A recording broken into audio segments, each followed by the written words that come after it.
they had it together because they were Bloss. And so it kind of started with that, and then just from there, I mean, there was always something going on. Like Liz had mentioned, the Guiding Light Weekend, it was always jam-packed with fan events.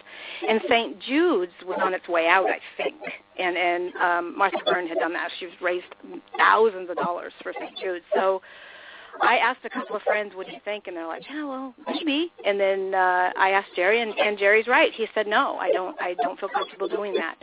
And then I was invited to you may not know this one, I was invited to his Ross Marler 25th anniversary party at the studios when they were on East 44th Street. And a lot of champagne and wine was going around, and I got a little brave, and I asked Beth, his wife, if we could do a bowling event. And she said, absolutely. This is where you're really smart. So that's where really, so that's really, honest to God, what happened. I had some wine in me, and I went and asked Beth. And she said, absolutely. And then Jerry said, go ask all these people if they'll come. And the actors that were there that day, I asked every one of them, and they're like, we'll do anything for Jerry. And that's the truth. Everybody, that's who it's for. They do it for Jerry. So that's how it all started. And we didn't start off as pros. I mean, the first year I forgot to include shoes, so we had people out there with no bowling shoes. And one of the years we didn't have a working bathroom. And there was one year, I think it's when Jerry's family came. There were 60 actors, and our lanes were overcrowded. So there was a period when all 4 shows were on the East Coast that it was overwhelming. Wow. Leisure Time Lane said, "I'm going to do a head count." Okay. So it has it, but to have so many actors now. With I think Liz had mentioned, I mean, we don't even have shows or other events going on, and we're still selling out. So that speaks volumes for Liz and Jerry and ACS and everybody that's put their hard work into this event.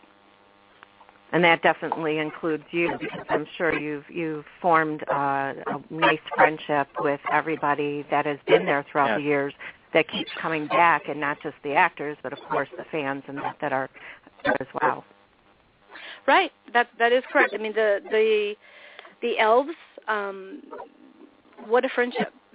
Some have had to, not join us for other reasons, but it's such a great group of people. I mean, we're all very different backgrounds, different parts of the country, but they all come together, and we just have so much fun. And Jerry always treats us after the event. He always buys us a round of quote-unquote Coca-Cola.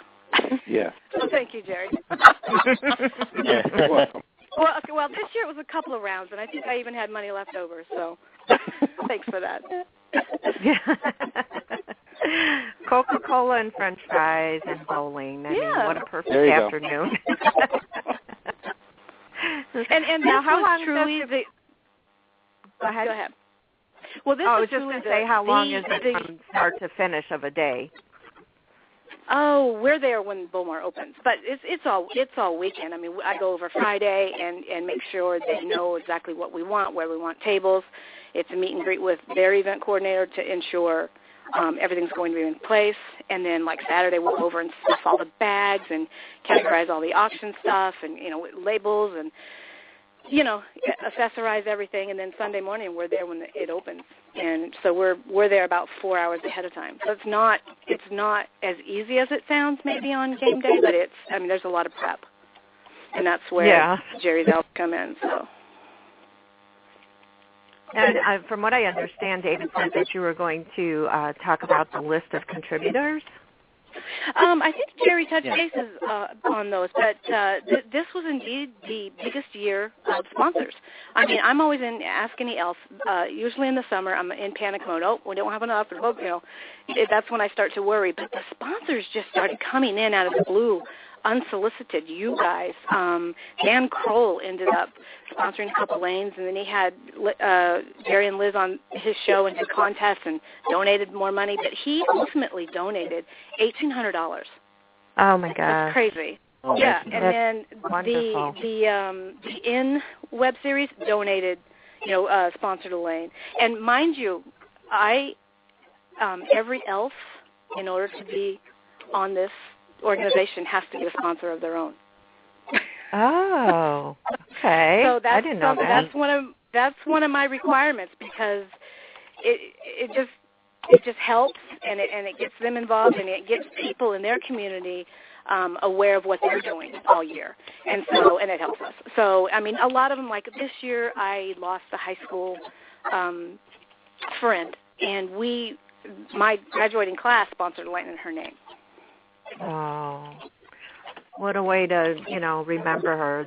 That's beautiful. And I'm sorry that you lost your friend, though. That's okay. And then, like Jerry said, Gina Tagliani donated some of her shoes, and I think for over $400 came in for that. So it's just a unique variety of items. Jon Stewart donated 4 VIP tickets to his show. So it's just really a big mixture. And the lunches do like the $1,000 one for Jamie. Rebecca's was $660, and they've already taken their lunch. So that, I mean, some of the stuff, Liz already had her life coaching sessions, I believe. Yeah, so, they were nice. fantastic. It's nice to be able to, fulfill those lunches and vouchers and whatnot, the commitments before the new year. So yeah, it's a lot. Well, I'm really glad I didn't know about Gina's shoe collection until just now. I somehow missed that, and I'm a shoeaholic.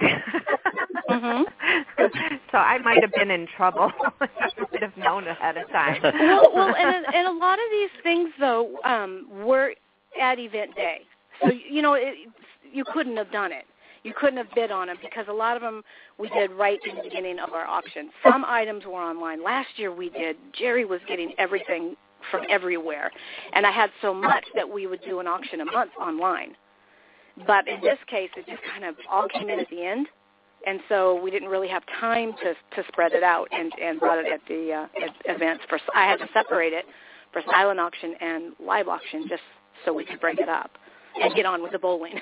Because people came to bowl, not necessarily bid. So, and then this event. Go ahead. This event has turned me into a kleptomaniac because all through the year I'm like, if I see stuff, it goes into my bag. I've become a sick person because of it. Well, I'll get emails. I'll get emails from Jerry. He goes, okay, new list.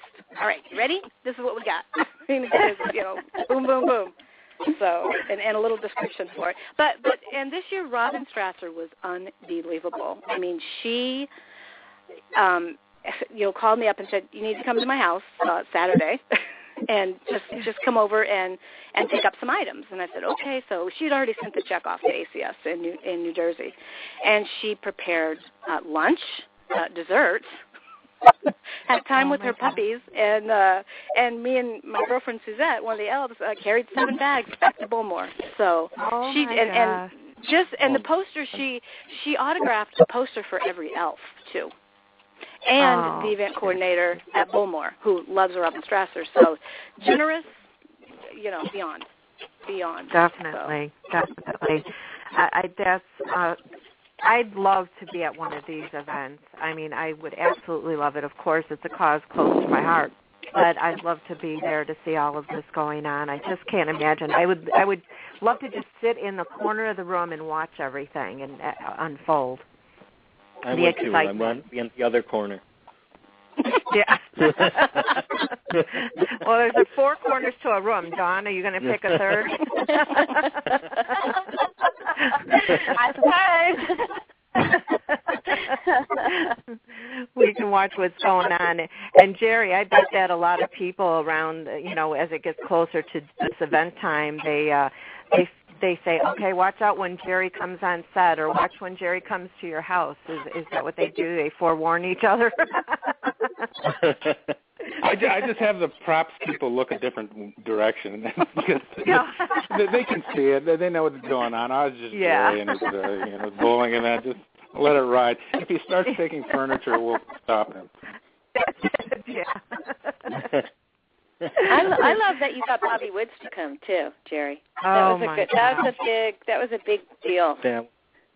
I've been asking him for a long time, and he's a devoted family man, and he's usually on weekends. He's out of the city, so this was a big coup to get my television brother to come to the event, and he's very good at these events. You'd think he'd be shy and retiring because he doesn't want to do a lot of stuff, but he loves people, and everybody was excited to see him because I don't think he's done a public event since ABC ordered him to go to something. We went together. So he had a great time, and people loved having the opportunity to talk with him, see him, and get their picture taken with him. So it was fun. Oh, my gosh, I'm sure. Yeah.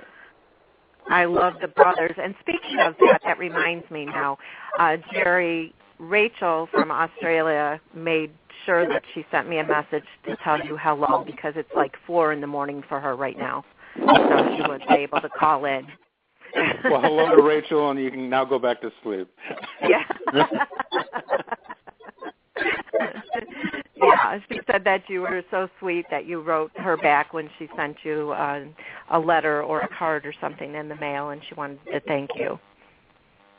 Oh, you're most welcome.